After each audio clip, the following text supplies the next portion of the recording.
Umagang gaganda nga pala mga kapatid, kami po ay mamimitas ng tanim naming talong.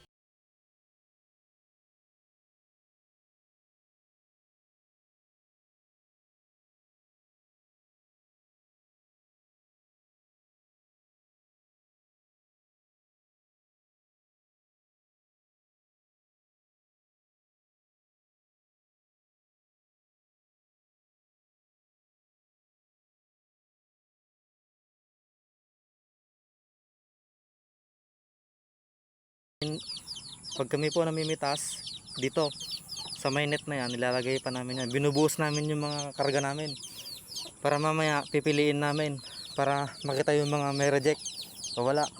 Saka namin isasako. Nakakuha nga pala kami ng isang sakong talong at para sa susunod na araw na naman, mamimitas na naman po kami. Sipag at tiyaga, diskarte ang kailangan para mabuhay dito sa mundo. Sa mga kagaya po nating mambubukid at sa mga kagaya kong mahihirap, enjoyin lang natin ang kahirapan.